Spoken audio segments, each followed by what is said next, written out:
Hi everybody, it's David Fleming here from the Toronto Realty blog, and welcome to this week's Pick 5. So if you're wondering why there was no Pick 5 last week, and why I have a tan, I'm pretty sure you can put two and two together. That's right, we were on vacation for a week. Haven't had a vacation since last August, and you know what? It is very different with children. We went down to Bahamas, we went to Atlantis, supposed to be this unbelievable, amazing resort, and it was, but I do, of course, have a laundry list of grievances, which I may or may not write about in an upcoming blog. It was just that sort of thing where you thought, you know, if I had this to do again, I would have done a lot differently because I didn't know certain things. Like it's $200 US every single night for dinner. You know, and like the bathtub didn't work, so I had to fill my daughter's bath every night with 26, because I counted ice buckets full of warm water from the sink, and the hairdryer didn't work, the sliding doors didn't close, that would therefore make the living room into a separate room where Maya could sleep. Just things like that pretty much every day.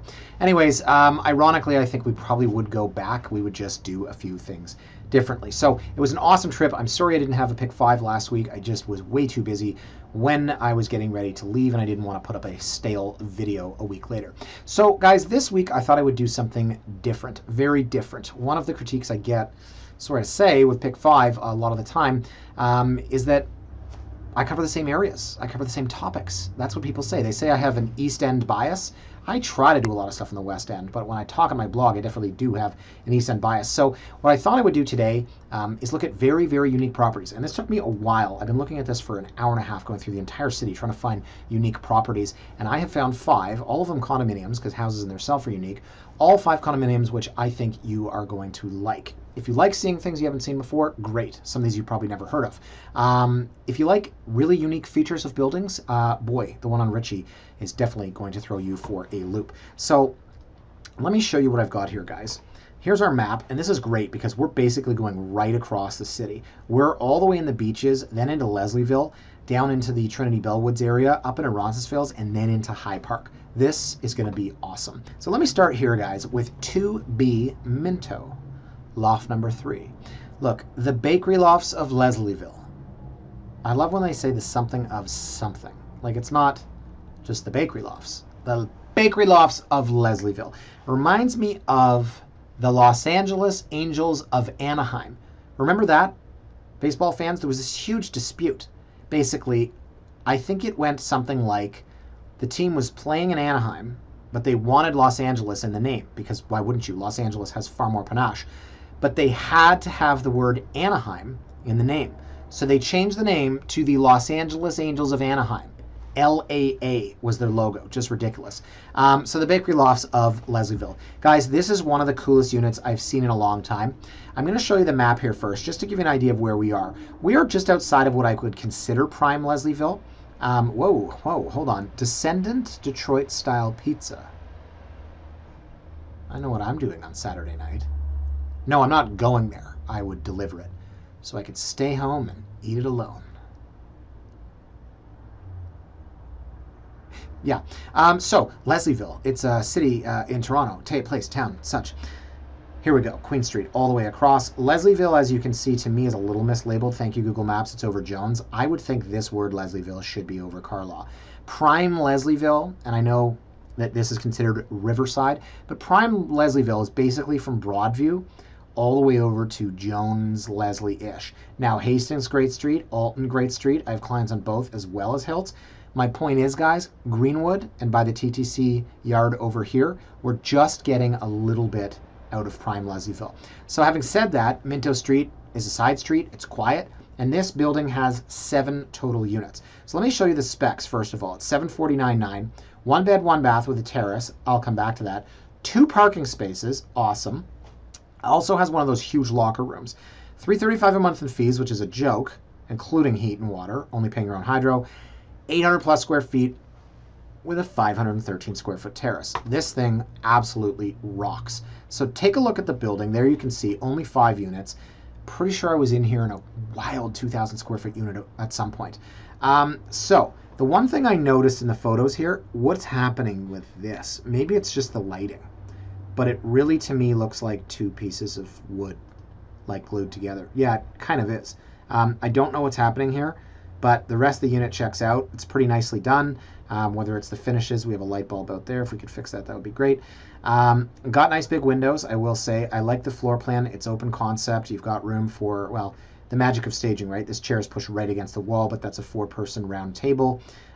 This pillar might not help, and then you've got a rad, and you've got a closet. So I see what they're trying to do. You got to use the space as well as you can, but it does have a lot of space. See this window here? Very cool. Or I don't know if that's actually a window, if that's, they might have tricked me. That might be just on the wall there. So really big living space and looks out to a huge window, which I like. If they wanted a bigger dining area, they could have one, but it seems like they want a massive sectional couch. So there you get a sense of the space again. Bathroom, staircase leading up. Okay. And there you go, into bedroom. Nice polished concrete floor. Again, the rads, because this is a conversion from, I would assume, an old bakery, but it's a pretty good size overall. There's your bathroom, very nicely done. Again, we've got one light out. And there's your terrace. Very cool. 513 square feet. How many photos are there? Tell me there's 3 photos of this. We got a barbecue. There we go. Now we're cooking with gas, okay? And we actually are. Is there a gas line? Probably propane. It's just a coincidence that I use. We're cooking with gas. Okay, so you see what I'm seeing, guys? We see a 513 square foot terrace. You know I'm a huge terrace fan. And the location is prime. It's right in the center of Leslieville. I'm being facetious. It's on the outskirts. I don't know if you got my joke. Remember Google Maps said it was the center? No? Okay. So there's no offer date on this one, guys. We are $749 for 800 square feet plus a 513 square foot terrace. I like it. I mean, I don't know that you need 2-car parking. So, you know, don't pay for it if you don't want it. It's been on the market 6 days and hasn't sold. In this market, that is an eternity. But I cannot argue with that price. Great location, unique offering, lots of space, 2-car parking, low maintenance fees, and you only pay your own hydro, and has the rooftop terrace. I think this thing is awesome. Okay, it's probably the fastest I've ever gone a property. I'm really leaning back. I got a new chair. I don't know if I told you, and it's just way back here. All right, you want to talk about unique 25 Ritchie. This is, let me just scroll down here, an environmentally conscious low-rise. Okay, so first of all, you want to talk about unique? I mean, look at the design. Yellow? Yeah, that's a bit of a spicy color. This building, and I'm going to read this, has an expansive garden courtyard with an integrated natural storm water management system and irrigation system. And every loft is accessible from the central courtyard or the open sky single loaded corridors that permit natural light to fill the space. So let me show you this. So here's a nice look at some photos that another website, I don't know whose it is, gave me. Thank you for that. So this is the building, as we mentioned. Yes, it's very yellow. It's very contemporary looking. Let me skip through all these yellow photos and get to that courtyard. Okay, so here you go. So as you can see, it's all open the way that it's built. Every unit overlooks these courtyards. You've got little terrace spaces there with each level. You can see some people are storing bikes and such on there. So this, the irrigation system, the stormwater management, look, it's not my thing. This looks like something out of a movie where a sniper rifle comes down. No, I really need a Saturday night movie. I mean, look, The Vacation, great and all. It's basically the 16-month-old kid's vacation. We're just tagging along. I need like a vacation from that vacation. Okay, so here you go. I don't know what this is. Environmentally friendly irrigation system, storm, sewer, etc. Not my forte. But as I said, one of the most unique finds you're going to find. See what I did there? Use the same word twice. Okay, way to go. I'm a bit rusty, as I said. So that's it for this one, guys. There are, I believe, 56 units in here.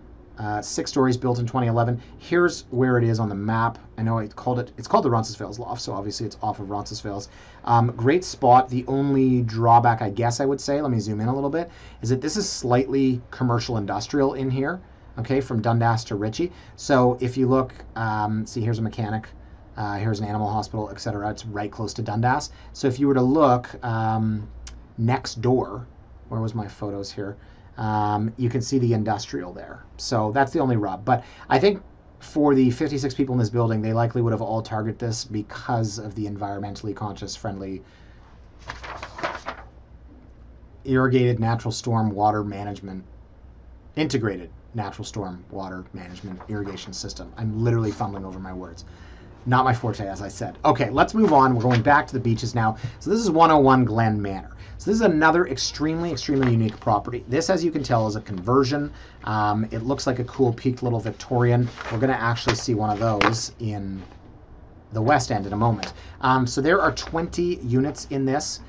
This is $869. I don't even think I talked about the price for the last one. I'm so much more interested in the unique appeal to these. So this is $869 for what you can see here is about 1,300 square feet. It's not a bad price. 2 bed plus den, 3 bath. Again, has a terrace.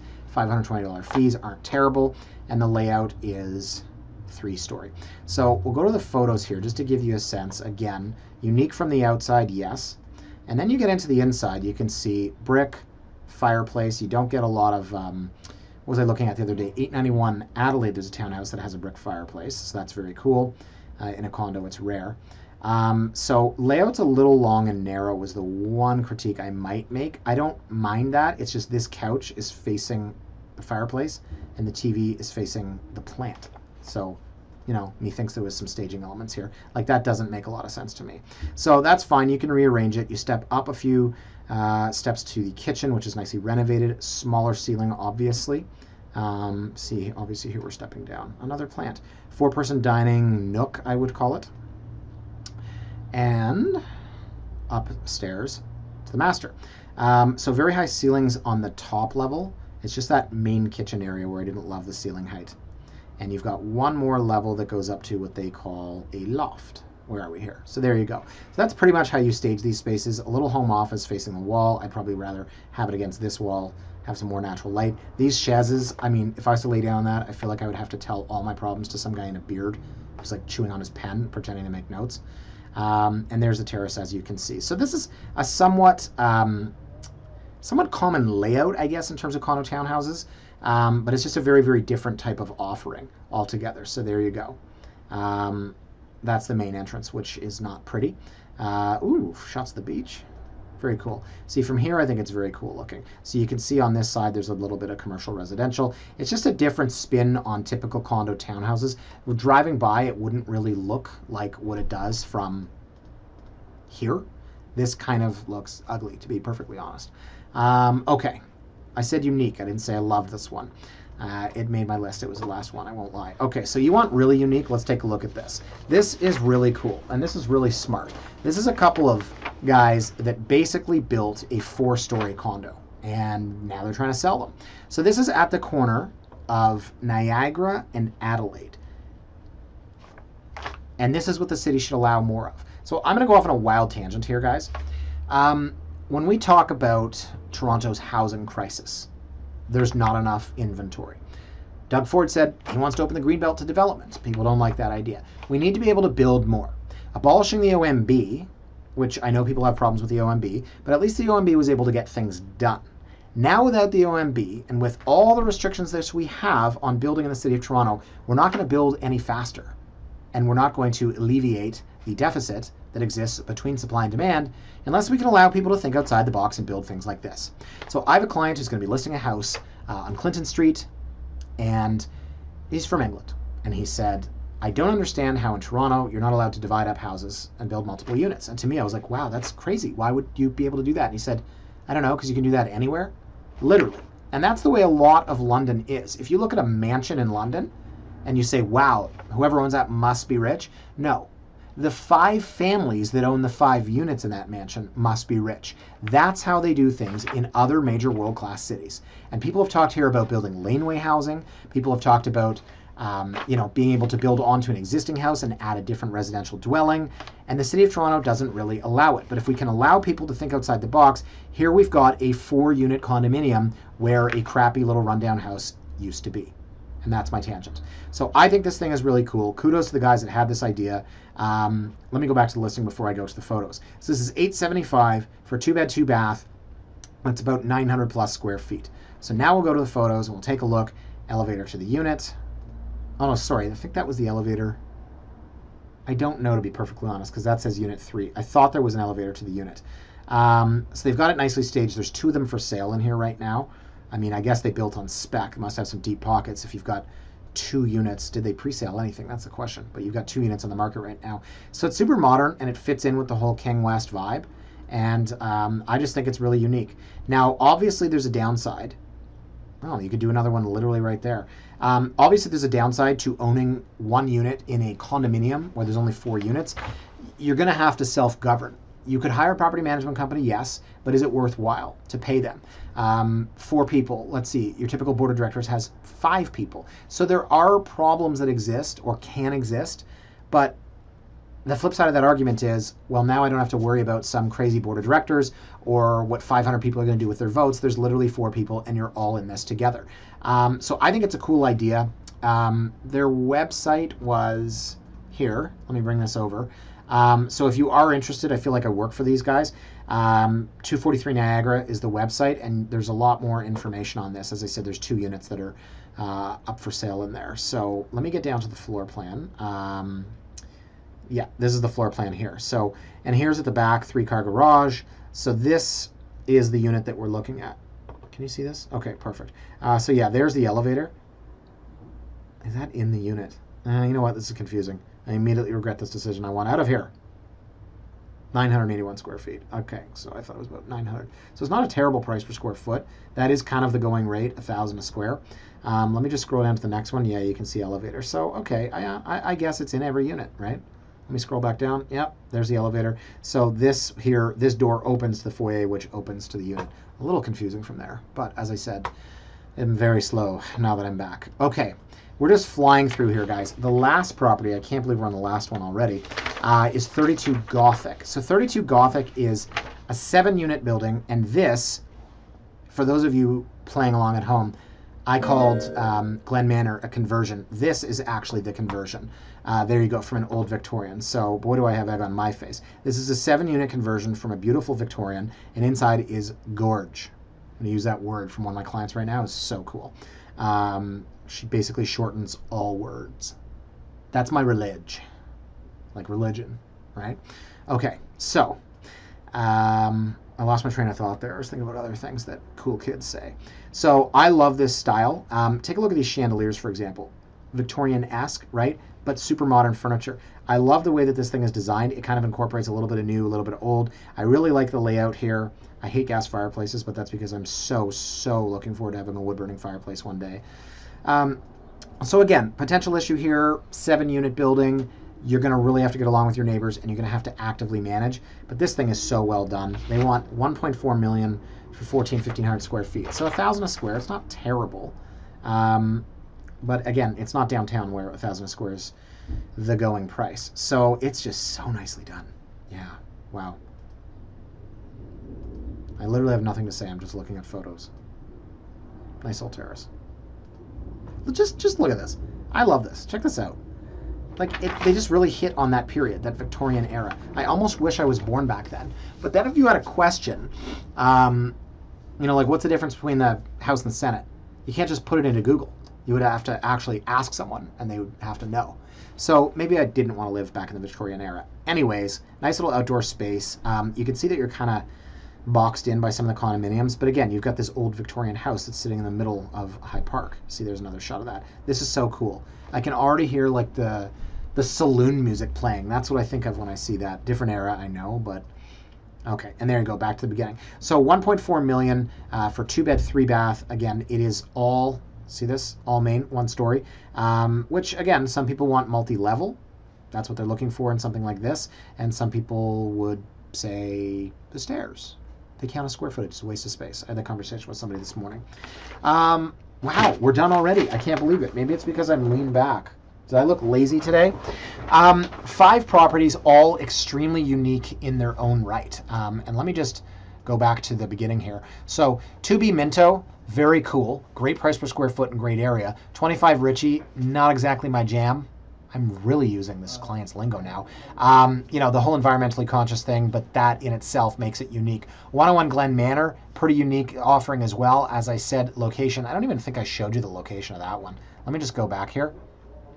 This was what was so cool about this. It's literally steps from Queen Street. and then you're 1 block from the beach. 243 Niagara, a couple of smart guys have put together a project with 4 units. And last but not least, 32 Gothic, which I liked the most. Of course, it's the most expensive. It's just such a beautiful, beautiful property. Anyways, guys, that's it for this week. I really blew through that. But what can I say? You kind of got that vacation mindset that you are not sharp with your words and descriptive. And maybe that's a good thing, because often these pick fives run very long. So let's do this. I'll see you next week. And next week, I'm going to go back to geographic. I want to look more so at houses, because right now what we're seeing in the market, believe it or not, and I kind of alluded to this with that Davisville Leaside video a few weeks ago, some houses are starting to sit. And condos continue to go absolutely crazy, but some houses in some areas are continue to sit. Continue. See what I mean about fumbling over my words? God, it's amazing what a vacation does to you. I'm going to end that right now before I say something weird. Have a great weekend, guys. Bye for now.